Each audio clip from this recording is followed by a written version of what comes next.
اللہ اکبر۔ ام کنتم شہداء اذ حضر یعقوب الموت، کیا تم اس وقت موجود تھے جب یعقوب علیہ السلام پر موت آ پہنچی؟ یہ یہودیوں کو بیسیکلی ٹونٹ کیا جا رہا ہے، کیونکہ یہودی کہتے تھے نا یہودی ہو جاؤ تو کامیاب ہو جائیں گے۔ تو اللہ تعالیٰ فرما رہا ہے کہ تم حضرت یعقوب کا بیٹا تھا نا یہودا، جس کی وجہ سے یہودی نسبت ہے، تو تم حضرت یعقوب کے ماننے والے ہو۔ حضرت یعقوب کا ہی لقب ہے اسرائیل، ان کا نام ہے اسرائیل۔ اسرائیل کا مطلب ہے اللہ کا بندہ، تو اسرائیل نام سے ہمیں کوئی چڑ نہیں ہے۔ اسرائیل ملک بھی ہے نا، تو اب قرآن کی سورت بھی ہے، سورہ بنی اسرائیل آئے جو سورت نمبر 17 ہے، اس کا نام سورۃ الاسراء بھی ہے۔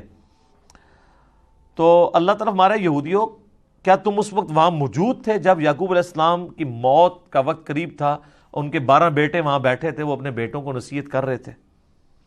اچھا، یہاں پہ بھی موت کا لفظ آیا ہے، وصال شریف نہیں آیا۔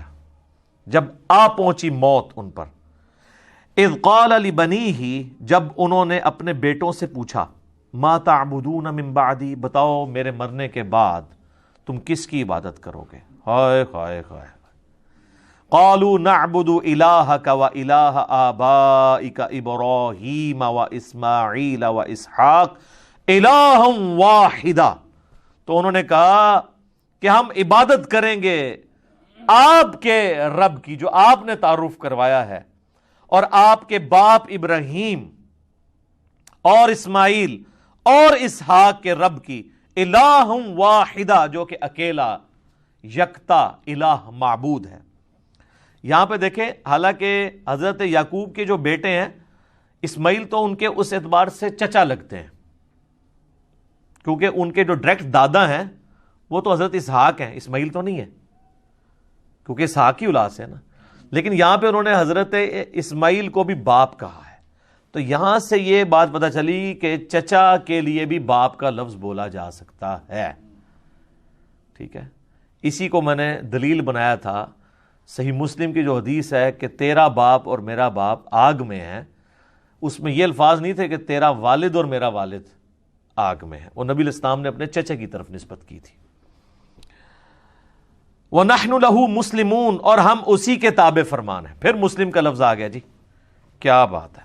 اچھا، بعض لوگوں نے اس سے بابے ثابت کیے، وہ کہتے ہیں دیکھیں حضرت یعقوب کے بیٹے بھی کہہ رہے ہیں ابا جی اسی تواڈے دین دے پیچھے ہیں، تقلید ثابت کی ہے اس سے۔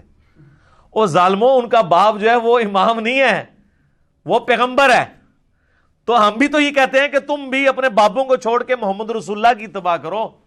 اس سے تقلید ثابت کی ہوئی ہے۔ تقلید کی یہ دلیل میں یہ آیت لے کے آتے ہیں کہ آپ ہمیں جناب بڑا تانا دیتے ہو کہ ہم اپنے آباء و اجداد کے دین کے اوپر ہیں۔ وہ ہم کیا کہتے ہیں، قرآن تو جگہ جگہ یہی کہتا ہے کہ جب کبھی بھی انبیاء نے دعوت پیش کی تو انہوں نے کہا کہ بل وجدنا علیہ آباءنا، ہم تو اس کی پیروی کریں گے جو ہمارے آباء و اجداد پہ نازل ہوا۔ تو اللہ فرماتا ہے تمہارے آباء و اجداد اگر گمراہ تھے تو گمراہوں کی پیروی کرو گے۔ تو یہاں پہ کہتے ہیں یہاں سے تقلید ثابت ہوئی، انہوں نے سیدھا سیدھا کہا کہ ہم اپنے باپ اور اپنے دادے اور اپنے چچا ان کے دین کے اوپر ہیں۔ تو سر یہ ان کا جو باپ ہے وہ بھی پیغمبر ہے، ان کا جو باپ ہے وہ بھی پیغمبر ہے، ان کا جو باپ ہے وہ بھی پیغمبر ہے، تو چچا بھی پیغمبر ہے۔